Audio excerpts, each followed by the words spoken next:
All righty, I want to welcome everyone. I am Stephen Procopio. I'm the president of the Public Affairs Research Council of Louisiana. For those of you who don't know, we are a nonpartisan, non-political state policy watchdog and research group. We focus on a lot of things, state budgets and fiscal issues, but also education. That's why I'm particularly excited about this topic. Part of our monthly webinar series, we're going to be talking about literacy, focusing particularly on childhood literacy. As part of that, we have a tremendous panel. We have Superintendent Cade Brumley. We have Representative Richard Nelson, who has done a lot of work on literacy in the legislature. And we also have Ader Weber, who is with us from St. Charles Parish and a member of the State Early Literacy Commission. And in St. Charles Parish, she is the literacy coach leader. And I also told you have two daughters who are also teachers. Is that correct? That's fantastic. That just shows a lot of dedication. Yes, that is correct. Thank you. We have how basically it's going to work. I'm going to ask a few start-off questions of our panelists, and then I'm going to turn over to Melinda. And then that's up to the attendees. Y'all start asking questions. I would tell you to get your questions in early. We always kind of run out of time. So the sooner you get your question in, the more likely it's going to get asked. Real quickly, just in terms of a stat we can all kind of chew on, is we have less than 50% of our kids in up to the third grade are reading at grade level. Just 41%, of course, the latest LEAP test. This isn't great. I don't think anyone on this panel or elsewise thinks this is what we want to be at. I think everyone is pro-literacy. So really the question comes down to how do we get there? So if that's Superintendent, let me start with you. You kind of put out some news-making proposal this week talking about students in grades K through 4 not reading on grade level would undergo 30 hours of summer remediation or repeat the grade. Can you tell us more about that plan? Yeah, Stephen, thank you for having me on today. I look forward to participating with the other panelists. We have a strong group here to take part today. I would say just at the beginning, like the title of the session, Losing on Literacy, I don't know the degree to which I agree with the title. I think that we lost on literacy. Okay. I thought you were going to be more optimistic. No, that's okay. That's the second half. We lost. I mean, if you look at 2011, the Louisiana fourth graders on NAEP, 55% were proficient or better in 2011.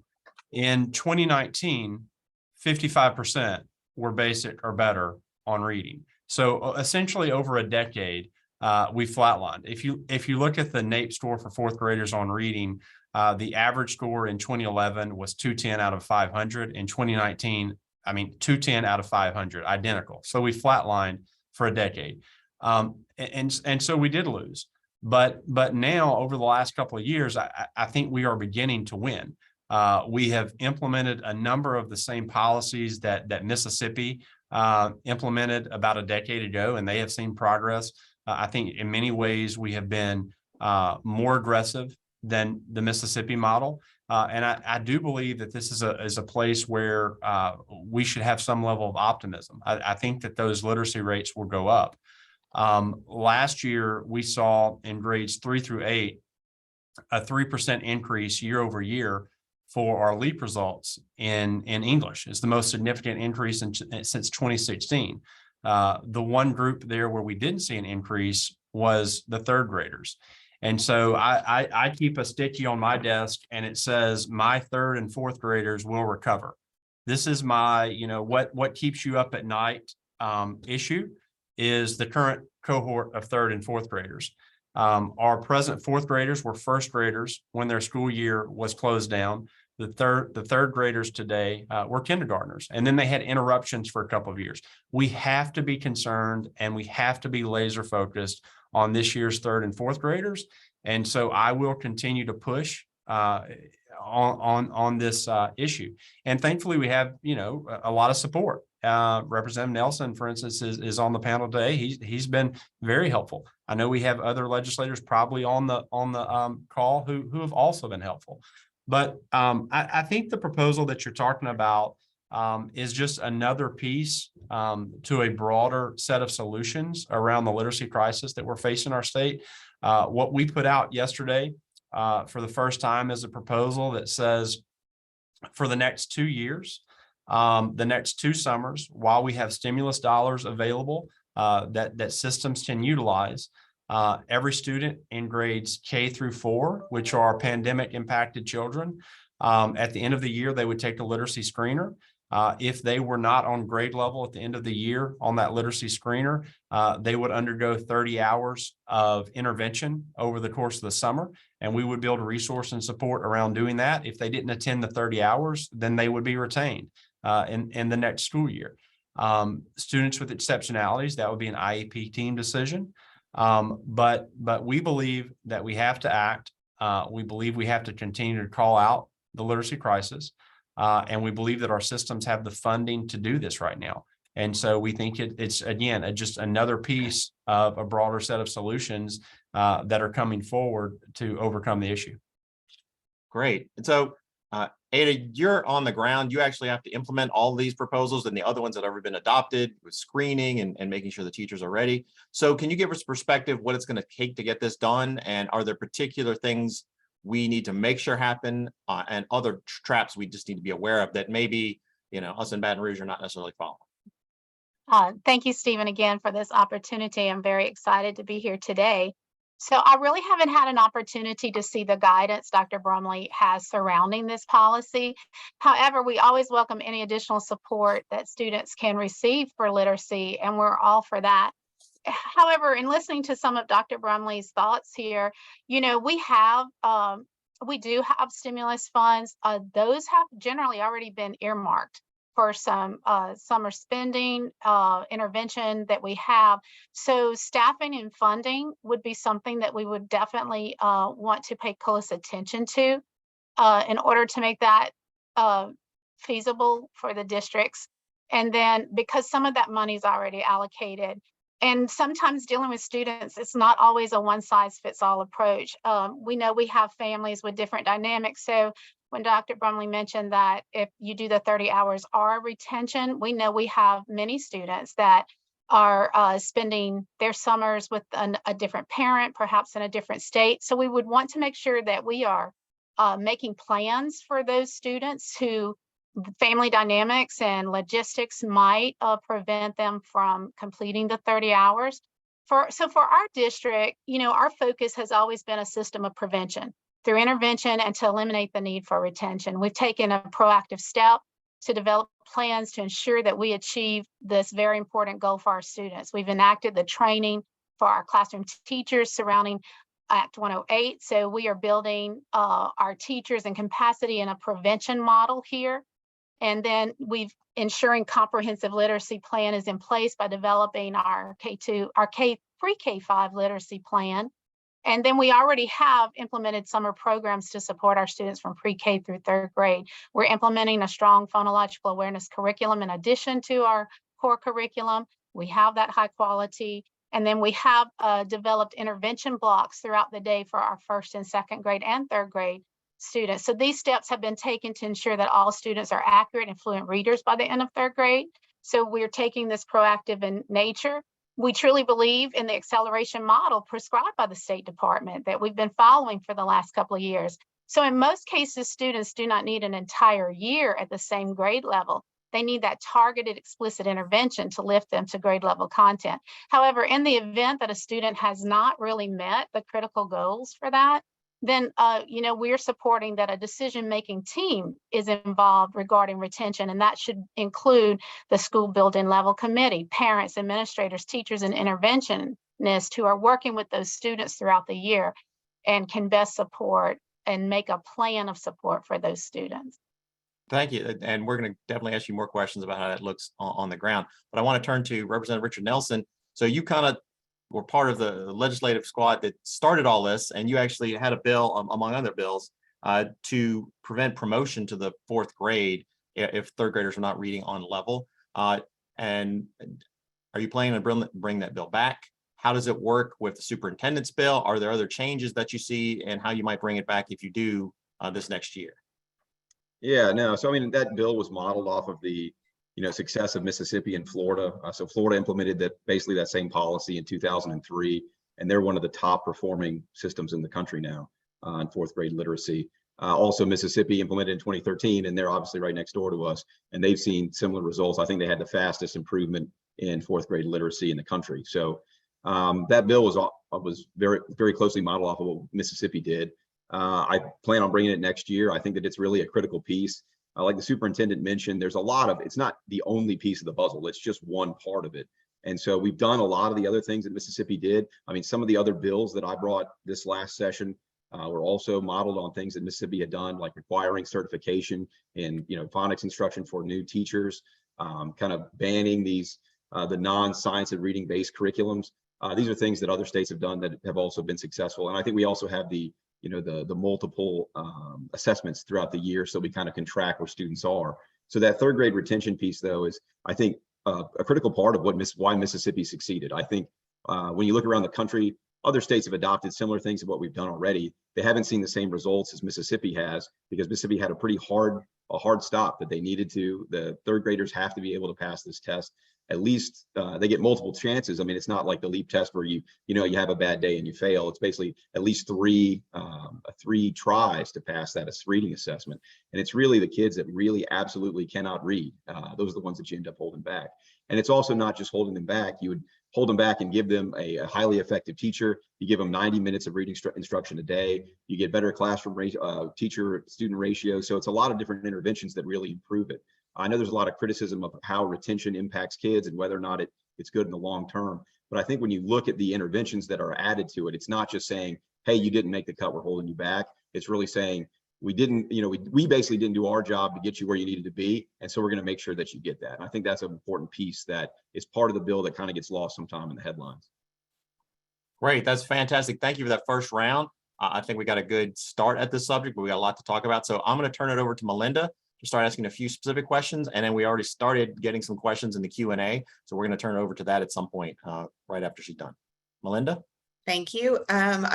Just to the general public, if you have questions, please drop them in the Q&A or in the chat, because we're getting a few, but they tend to stack up towards the end. So enter your questions now. And I guess I want to add as a caveat, the superintendent's plan, correct me if I'm wrong about this, but it still requires BESI approval and it will go before the board in October. So it's not a done deal at this point, correct? That's right. And look, so we opened up the discussion yesterday, taking feedback. I'm sure there will be some level of shift on the plan before a final recommendation for approval. One of the questions we've already gotten from the public is that 30 hours is about the equivalent of a week. Is that really enough to turn things around for a student that is having reading problems? How about the possibility of an extra hour at the end of the day for a quarter or for half a year? Is that feasible? Can you explain how you settled on the 30-hour mark and walk us through that, please? So a couple of years ago, we put out guidance. Let's see, it would have been, we put out guidance around the transition from the old model of summer school to a new model around summer camp. And so the idea was we would have greater participation in our summer programming if we had activities such as art, music, PE, and then pulled our students in for high dosage tutoring in content areas like reading and math.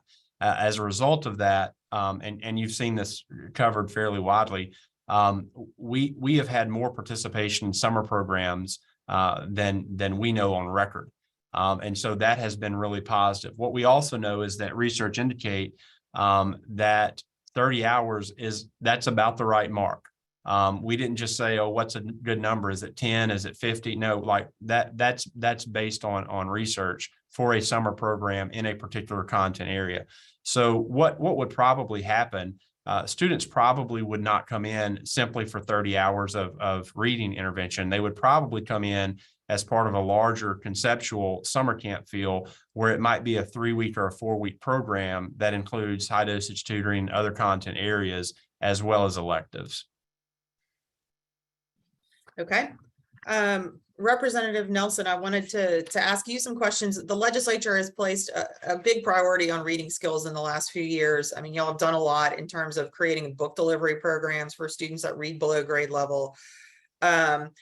the literacy testing increase, the 3 assessments over the course of a year. But I know a lot of what you've talked about, and you said it here today, was involving Mississippi and how Mississippi has managed to improve its literacy rates among young children. Can you talk about what has happened in Mississippi and if we've largely adopted all of the kinds of measures that they've done? And can you talk about the data there and what happened there specifically?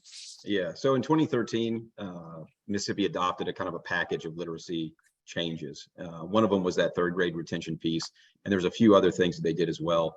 And since then they've gone, they were below us. I think they were like 48th in the rankings in the country as far as 4th grade literacy. And since then they've gone from 48th to 49th to 29th in that period of about 6 years between the 2013 NAEP scores and the 2019 NAEP scores, which are the most recent we have. And so it was just they were below us and now they're significantly above us and basically national average. And for a state like Mississippi that shares a lot of the same, struggles that we have, they're relatively poor, they don't necessarily have the most educated or, most capable workforce. So they have a lot of the same struggles that we have. And so for them to succeed in that scale, I think is just kind of mind boggling. We got to say, hey, look, they're doing something right. And some of those things that like I said, some of the things that they did, they had reading coaches. They really put a big focus on, science of reading, phonics-based curriculums and things like that. So they've done a lot of those things. They required a certification test for their new teachers to try and basically get new teachers equipped with the tools so that they could teach students when they arrive in the classroom.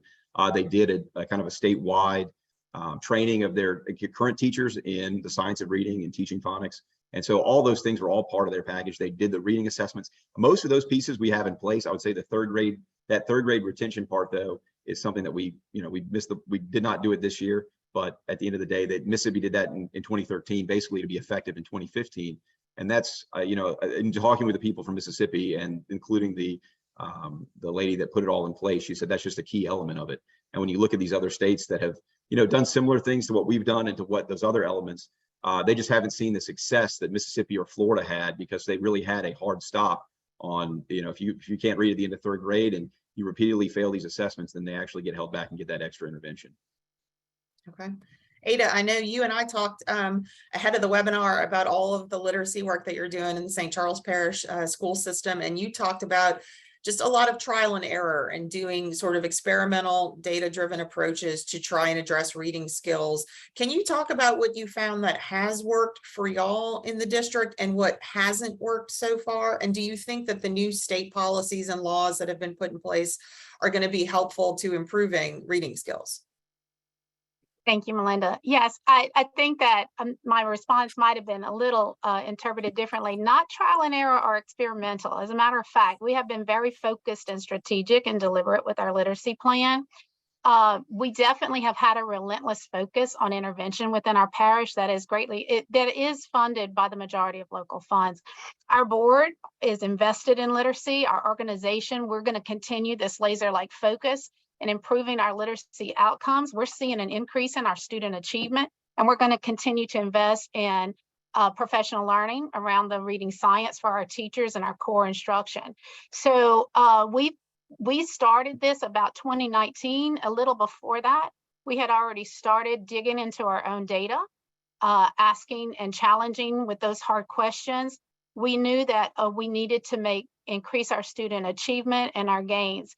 So we started looking at, on a national level, what was happening around the country. We targeted in on a few places that really was making an impact in literacy development.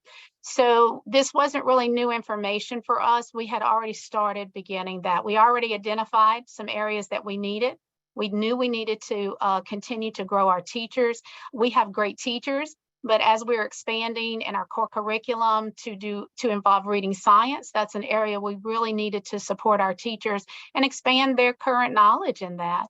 So we started in about 2019. And as we started that, there were a few things that we knew we needed to accomplish. We wanted a district-wide focus on literacy. We needed a system of support for our leaders and teachers. And then we needed to respond to our data. Our data would need to drive our actionable steps. So our assistant superintendent of curriculum and instruction and assessment had the foresight to develop a district literacy team. So the development of this team has really steered and guided our momentum. We brought all the players together to sit at the table, our Office of Federal Programs Director, our Pupil Appraisal that supports our multi-tier system of support, all of our curriculum leaders, as well as our literacy coaches. Anybody in our district that had an impact in any way on the literacy development of our pre-K-5 came to the table.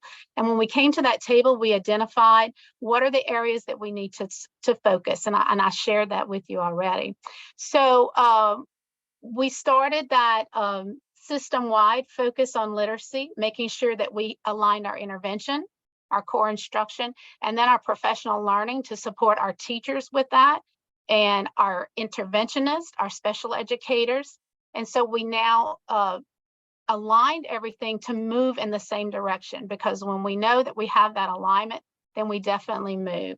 And so we decided we needed a system of support for our leaders and teachers. It was very important for us to start with our leaders, because as we started launching this literacy redesign in our own district, it would be essential for our leaders to go ahead and have that knowledge so that they could support their teachers on the ground and become those instructional leaders that they needed to do within their schools.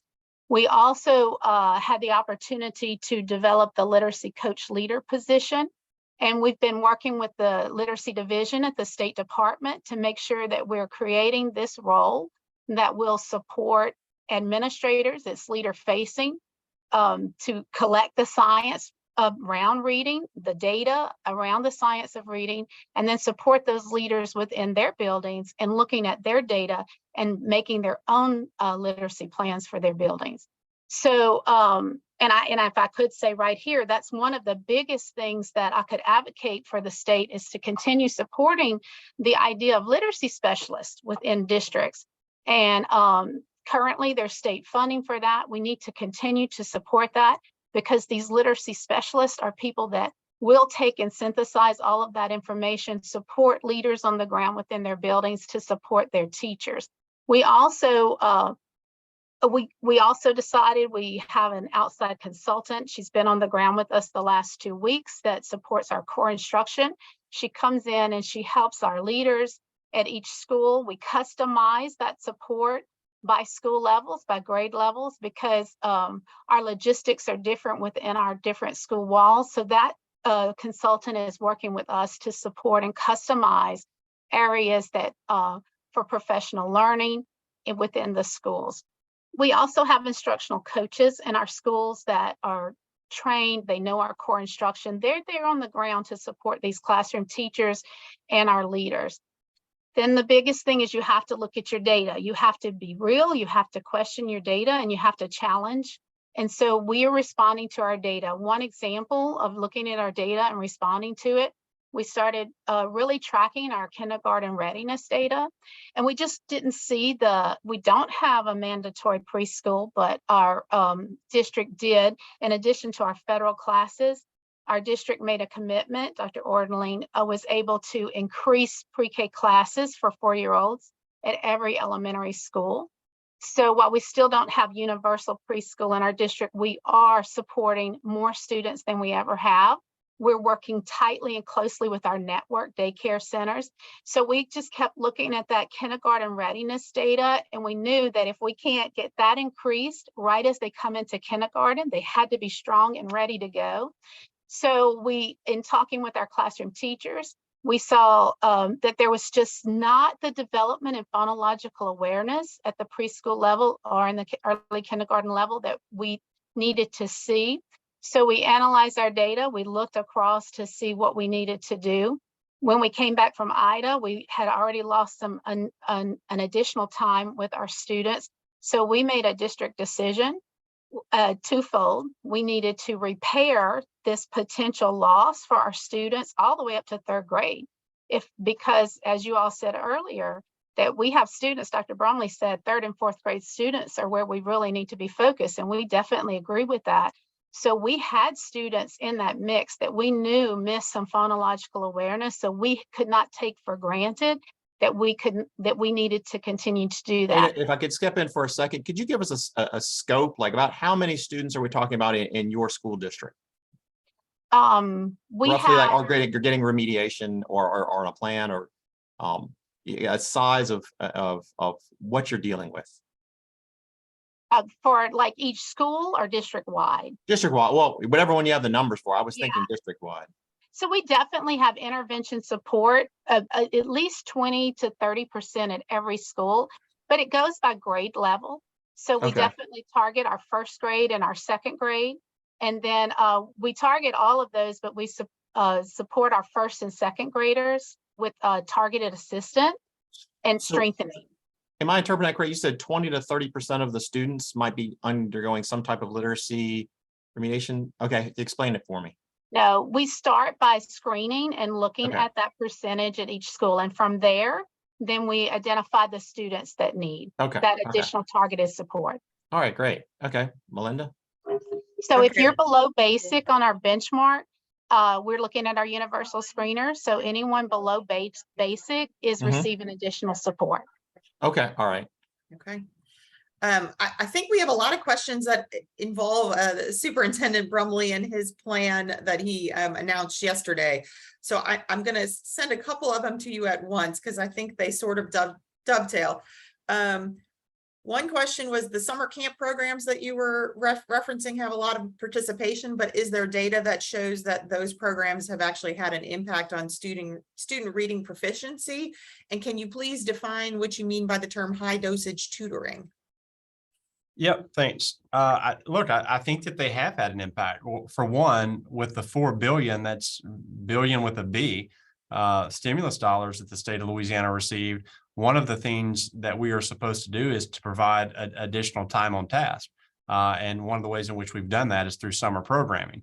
And it's hard to deny that hasn't been part of the improvements that we've been able to see over the last year. Like I said, 3% increase in math, 3% increase in ELA, 2% increase in science year over year. That's the most significant since 2016. Now, if we can get back to the pre-pandemic levels, then it's about acceleration because we've been long challenged. And that is the work that we're trying to do. In terms of high dosage tutoring, what we're referring to is working with small groups of students, with a teacher who has been trained in the science of reading, which was Senator Mills's bill. That was helpful so that all K-3 teachers and administrators in the state have to be trained in the science of reading.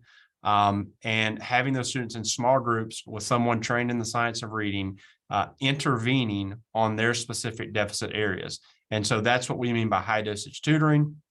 Also, that 30-hour number we think is about the right number. And over the course of the summer, we think that's about right in terms of high dosage tutoring. Okay, and this might be for Representative Nelson, but it could be for anybody too, which is when y'all are referencing the science of reading, isn't that essentially just sort of like old school phonics, like what we grew up taking? Are there any distinctions there that we should make in terms of what, older people might remember about the phonics training they got when they were kids versus what's considered the science of reading, the way y'all reference it? I mean, Ada might be able to answer it better than me, but I mean, I usually explain it as phonics because I mean, I think we all remember the old Hooked on Phonics commercials and stuff like that. And when I was a kid, I mean, as far as communicating to the average person, I think they don't know, they've never heard of science of reading, but they all know phonics. So that's normally how I classify it. Yeah, I think that's exactly right. And that's what people understand. You tell them phonics, they remember the TV commercials. They know how they learned how to read. Somewhere along the way, systems lost their way and integrated new approaches to teaching kids how to read, which frankly were confusing. And that's why even some of the legislation that was passed around our work to work with universities so that they are ensuring that pre-service teachers who will be coming into the classrooms, we won't have to train the future set of teachers on the science of reading because they would be trained at the university, which makes sense, right? I mean, that's what should be happening. So it's just back to the basics. Okay, and we have a question about training teachers. Somebody asked, much of the foundational literacy training takes long periods of time to complete. Many teachers in Louisiana haven't had the training yet. So what are the implications of implementing retention laws without having some of those foundations in place? I guess that would be both for Superintendent Brumley and his proposal for the summer school, but maybe also more for Representative Nelson and his proposal to retain students in third grade if they haven't reached certain benchmarks on their screeners. So I guess I'll go, and then Rep Nelson can clean up what I mess up. I want to emphasize, like, this proposal around a student who's not on grade level at the end of the year and then having 30 hours of intervention in the summer or retention, that is getting a lot of attention today because it was in the newspaper. But we have had a host of bills aimed at improving literacy rates in our state. We have things like, we're going to notify parents now if their kid's not on grade level. We haven't been honest and truthful with parents in the past. We're going to have screeners in place multiple times a year with intervention and extension on the backside. We already talked about teaching pre-service teachers. We introduced the first K-2 accountability formula, and we got that past our state board last month. That's huge. We have the Steve Carter literacy plan that will provide vouchers for families to seek assistance outside of the school walls if their kid's not on level. And then our team continues to build out, as Ada mentioned, a ton of resources at the ready for teachers. And so there is a lot of energy around reading in our state right now to get the reading revival that we want. I always ask school principals whenever I step in schools, tell me how your school day looks different today than it looked before the pandemic.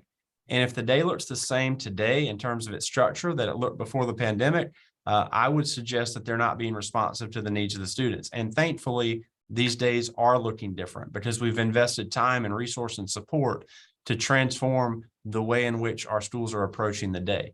And so I know we are somewhat captured by the news of today, but that is just the news of today. You have legislators and other policymakers at the state board. We have vendor partners. We have school system employees who are doing great work right now to make up for the fact that we lost for a decade.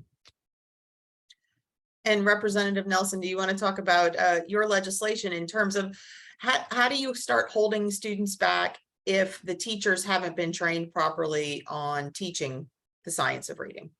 Yeah, so for me, this isn't really just academic. What brought me into this is that I have a third grader who was a kindergartner when COVID hit, right? So that kind of what brought me into this whole, hey, now you've got to teach your kids how to read. That's how it exposed me to this whole problem and where we are and, how to fix it. And really brought my wife and I into, researching across the country to see what to do. I also have a first grader and I have a 4-year-old. So these aren't just academic things that we're just throwing out there. I mean, these are practically, I see the results on the ground. I see what matters. I see what the impact is in the schools because I see it, just in my kids, what they bring home from school every day.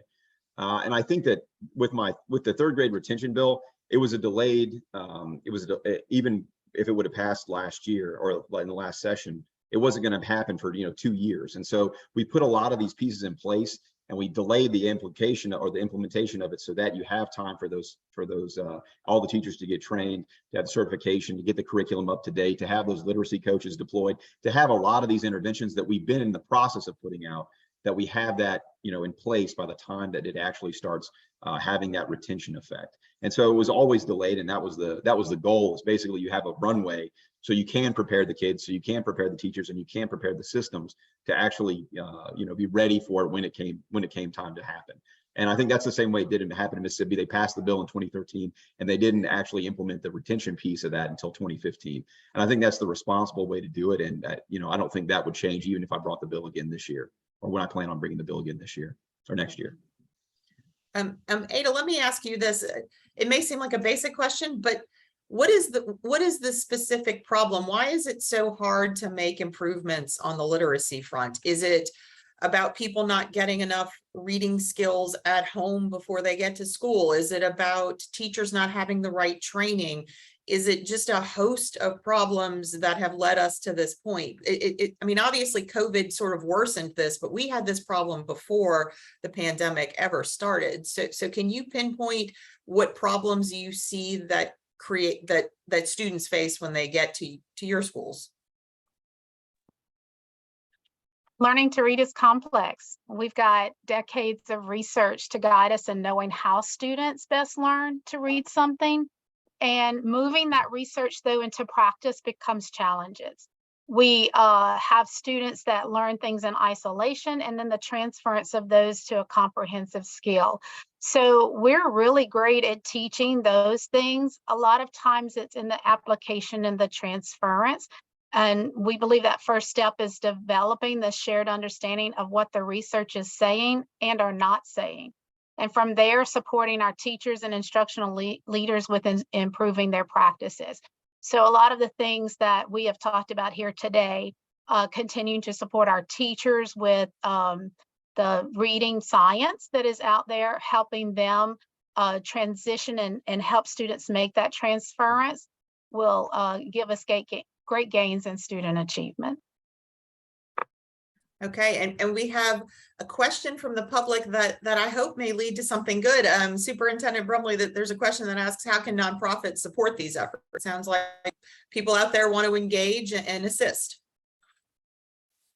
Yeah, this is a question I get from time to time. I think one of the most important things we could do is support elected leaders who are going to be mindful of what matters here. And what matters most. We have champions on this call legislatively. There are other champions legislatively. We need to be mindful of that at our state board level, and even more so the school board members in local communities, and in supporting individuals there who are like really focused on keeping the main thing, which is improved student outcomes. We've been long challenged educationally as a state. And, I view my role in many ways as like being outspoken and using the pulpit that I have to push for higher outcomes. And sometimes that does land me in on the front page of a paper around a controversial policy. But that's okay. We have to do that. That's what our kids and our communities need and deserve. The other thing that's really simple, I think, is schools essentially have kids about 40 hours a week, give or take. They're in their community an additional 128 hours a week. And so if that 128 is not good, it impacts the 40. And so we have to be good with the 40, but there needs to be opportunities for children in communities, especially challenged communities or kids that come from homes that are economically disadvantaged, or they don't have role models, where there is programming in the afternoons. So from a philanthropy standpoint, thinking about are there after school programs that we can support? Can we jump in on our own and be a mentor in the evenings? Those are things that I think really matter. We've got to be good from 8 to 3, so to speak, but that 3 to 8 piece after school really matters as well. Let me follow up to that real quick, and particularly, Ed, if you can weigh in. I want to ask the question just a slightly different way. What have been the best ways there have been partners that are nonprofits that have helped with literacy? And I know there's lots of different organizations. I know there's the Center for Literacy and Learning here in Baton Rouge. It's also done to promote some things, but there are tons of them. What are the best ways that they can partner with schools and parents and kids that you've seen in your experience? We've been able to partnership with our churches and local communities to provide after-school support with so the students are actually getting that in facilities within their home communities. So that has helped us a lot in our district, and people are willing to come in and support, and we just have to help set up sometimes those facilities, make sure they have resources. We've provided sometimes technology resources to help them. And then we've even gone in to help train their volunteers and help them have a targeted area of where they need to focus. So we have worked in hand with some of our community relations with churches and other programs. And the big thing there is that we're supporting them and helping them help our students. Great. Okay. Thank you. That's exactly what I was looking for. Superintendent Brumley, Bessie just adopted your proposal to create the first accountability system that the state has had for K-2 students. I know that's really focused on reading skills and literacy. Can you talk about what the implementation timeline is for that and how literacy factors into that K-2 accountability structure? Yeah, Melinda, that only took me 2 years to get past. But thankfully. I didn't bring that up, you did. Well, we now have, we will begin implementation. We're a couple of years out on the first ever K-2 accountability system in the state. Now, the reason that matters is because our early care centers, where we have oversight over daycares across the state, they receive performance profiles. And we know beginning in 3rd grade, kids begin taking LEAP tests. High school accountability also matters, trying to raise the standard there. Also, some level of interest among stakeholders. But the K-2 piece, we are focusing on literacy as an entry point. So students would take developmentally appropriate screener, very quick, very easy, standardized at the beginning of the year. They would also have one at the end of the year. At the end of the year, we'll be looking at both performance and growth over the course of the year. And then that would then translate into those schools receiving a school performance score and a letter grade. And then so what will happen as a result of that? I think two important things. One, we will be able to give the public a true look at quality within our K-2 schools for the first time. And the second thing that's really important is we will continue to be able to put a focus and emphasis on resource in K-2. Which are foundational years. And so we're a couple of years out, like Representative Nelson mentioned earlier on a timeline. We want to make sure that we give our teachers the opportunity to be trained. We want to make sure we go through a good process on the instrument so that we'll be in a good position to roll that out. So what's the, you say about 2 years out, can you say which school year parents can expect to see a school performance score for K-2? Yeah, I mean, that we still have to write some policy around that. So there's still some opportunities for movement. So I don't want to box in here, but we're I want to box you in. Yeah, we're a couple of years out. Okay. Thank you. All righty. I want to thank everyone. This was a great discussion. I really appreciate the breadth and depth of knowledge that the panelists really brought in. Some fantastic questions. I'm sure we couldn't get to all of them. But I really think it's been a great discussion, a very civil discussion, the type of thing that PAR likes to see. And so I want to thank all of y'all. And I want to thank all the attendees for their great questions. It was wonderful. Next month, we'll have another webinar. We're still working on what the topic is, but I do want to let everyone know, because everyone's been asking, next week, we're going to have our guide, the PAR guide to the constitutional amendments. There are 11 amendments this fall, 8 on the November ballot, and 3 on the December ballot. So Representative Nelson and his brothers and sisters in the legislature, they've been working hard to make sure we have plenty of things to vote on. So we'd all appreciate that. And we've been making hard to make sure that you guys can understand it. So look for that next week. We'll put that out on social media and send an email around to the people that have subscribed to our list. Hopefully everyone here is. With that, thank you all so much. This will also be on our YouTube channel, so if anyone missed it, or if you know someone that'd like to catch it, definitely let them know about it. Thanks to everyone. I truly appreciate you taking the time to do it. I think it was very helpful to everyone. Y'all have a good weekend. Thank you.